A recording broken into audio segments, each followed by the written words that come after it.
Hello everyone and welcome back to the Captain's Quarters. A little bit of housekeeping before we start. It has now been 136 days since my last haircut, and while I managed to tame it pretty well for the show, I can't stress to you how long it's getting. I mean, you can probably tell when I turn my head to the side like that because the back is somewhere between a mullet and a ducktail. But of course, growing it long is part of my summer project to get James Spader's look from the 1986 film Pretty in Pink. You know, the Steph. It's basically a three-step process. 1, grow your hair. 2, buy a linen suit. And 3, drink 2 tabs a day. All this is laid out in the 1987 VHS instructional video, The Right Steph. Yeah, 2 cassettes.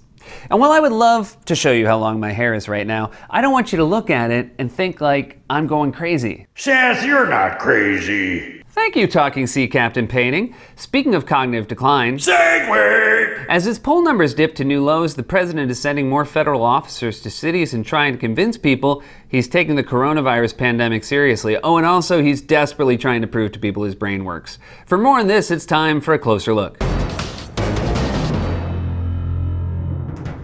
There are lots of things you'd like for the president of the United States to be obsessed with in a moment like this. It'd be great, for example, if the president was obsessed with suppressing the coronavirus and setting up a rigorous system of testing, tracing, and isolation, or if the president was obsessed with ending systemic racism and police brutality, or ending poverty, or ensuring that the tens of millions of out-of-work Americans and the many more who face eviction or loss of health insurance had the help they need to survive. Instead, we have a president who's obsessed with proving to everyone that his brain works. Last night, during an interview on Fox News, he yet again brought up the cognitive test he took that he supposedly aced. You know, the one they give you to see if you have dementia. So the last time I was at the hospital, probably a year ago, a little less than a year ago, I asked the doctor, I said, is there some kind of a cognitive test that I could take? Because I've been hearing about it, because I want to shut these people up. I said to the doctor, it was Dr. Ronnie Jackson, I said, is there some kind of a test, an acuity test? And he said there actually is, and he named it, whatever it might be. And it was 30 or 35 questions. The first questions are very easy. The last questions are much more difficult. Like a memory question, it's like you'll go person, woman, man, camera, TV. So they say, could you repeat that? So I said, yeah. So it's person, woman, man, camera, TV. Okay, that's very good. Oh my God, he can name 5 objects in his field of vision. How does he do it? Send this man his MacArthur Genius Grant. Get Mensa on the phone. They're going to want to see this. It's like if the minds of Einstein, Hawking, Kasparov, and Jobs were all rolled into one and then stuffed inside the body of an alcoholic walrus. Seriously, dude, it's not a test to see how smart you are. It's a test to see if you're okay. When the referee asks a boxer what city he's in, it's not a geography test. This is a test they give grandpas to see if they can keep living in their house, because God forbid you miss a payment on your reverse mortgage. This dude is gonna come and take it away. Oh, I know. He says it's not a trick to take your house, but are you really gonna trust a 75-year-old man with a brown mustache? Even the interviewer had the face of someone who had wandered away from a White House tour and just wanted to find his family. Mark met the president on our trip to DC. Oh, how was that? It was bad. I'm pretty sure the 5 things on the test are harder than person, woman, man, camera, TV. Even the sea captain could remember that. Person, woman, man, camera, TV. Person, woman, man, camera, TV. Person, woman, man, camera, TV. I'm gonna test you later. Seriously, you know who else can look around the room and name objects they see? A 2-year-old. Are you sure you didn't accidentally see a pediatrician? When you went in for the appointment, did the doctor also measure your head size and give you a measles shot? I'm not saying I aced the test, but I did get 2 lollipops, which never happens. This is how they test people during brain surgery to make sure the drill doesn't go too deep. Person, man, woman, camel. Okay, let's pull it back a little. Also, can we go back to this part? I said, is there some kind of a test, an acuity test? And he said there actually is, and he named it, whatever it might be. He told me the name of the mental acuity test, but I can't remember it. If memory serves, it was the person, woman, man, camera, TV test. Honestly, it's not that crazy to forget the name of the test unless it's a memory test and you were planning to go on TV and brag about acing it. He's like a 8th grader who tells his buddy he has a girlfriend, and when they ask what her name is, he says, I forgot.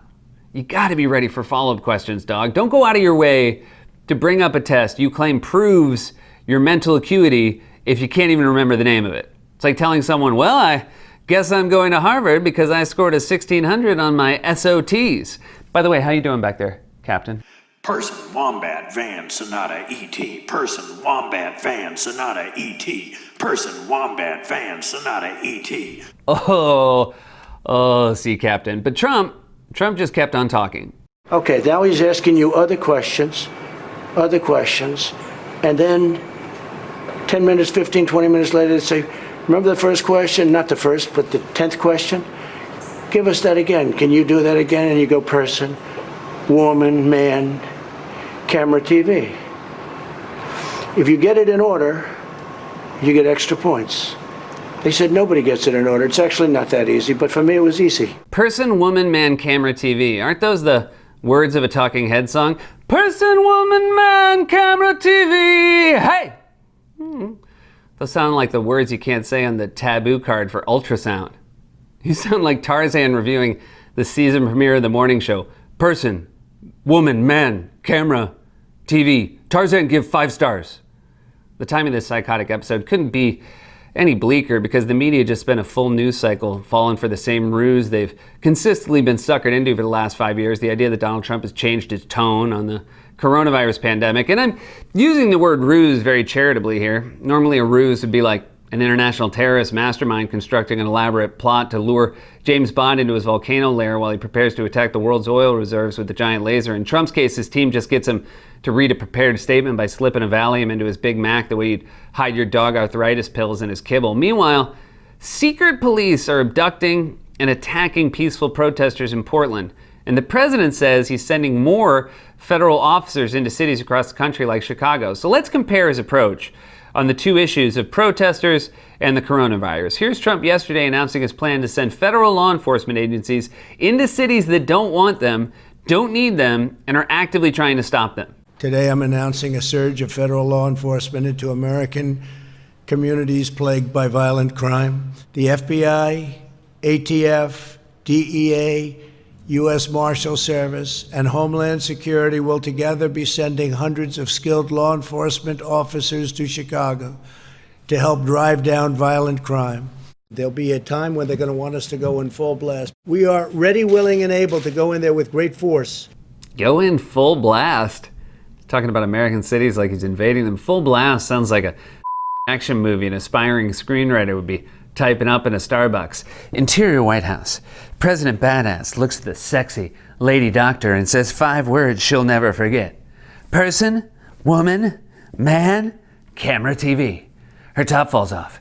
She asks him to stay, but he can't because it's time for full blast. That's not how you type.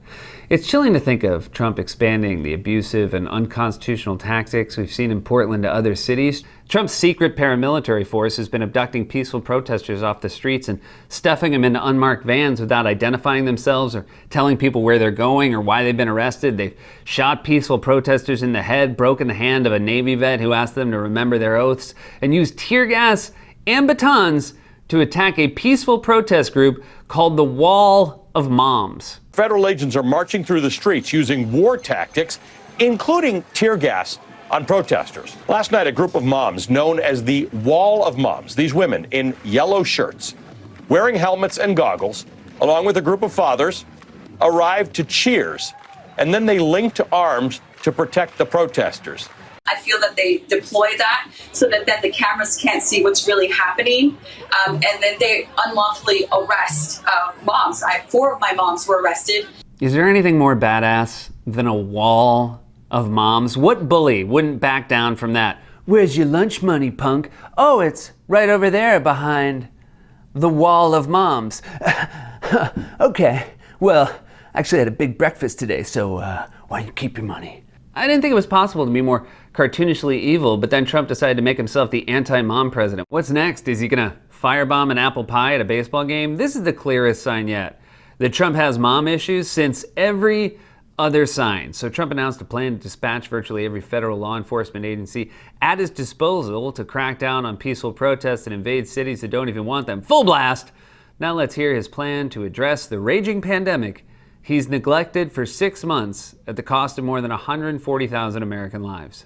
We are in the process of developing a strategy that's going to be very, very powerful. We've developed them as we go along.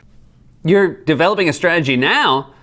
What's the rush, my man? It's only been 6 months. What have you been doing this whole time? Studying up for that cognitive test? All right, show me the flashcards again. Person, woman, man, camera, TV. All right, I'm good to go. Let's take the test. See, Captain, by the way, do you still remember all 5 things? KFBR 392, KFBR 392, KFBR 392, KFBR 392. You're welcome. 6 people? 6! In fact, so far the only plan Trump seems to have is once again lying and claiming we're close to a cure for coronavirus, as he has repeatedly for months. We're doing tremendously well on therapeutic research and tremendously well on the vaccines. And frankly, therapeutically, or maybe a word even beyond that word is cure, would be the best of all. And we'll see what happens. But that would be great if we could go into the hospital and just cure people. And we're at a position where we're actually able to a certain extent with what we have right now. And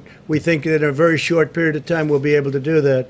Oh yeah, did you come up with another one of your ingenious cures again? Okay, Fauci, forget about the bleach. The bleach was a bad idea. Pence's idea. I took the blame, but Pence was pushing the bleach. All right, how about this? You fill a kiddie swimming pool with Robitussin, and you just roll around in it naked, and then when you're done, you shine a flashlight up your butt. Would that work?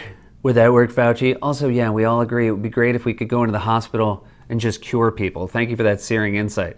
Trump's like your super high friend watching Star Trek. Man, that would be great if we could just teleport from one place to another place. Yeah, Dave, that would be great. But in lieu of that, can I order you an Uber so you can go home?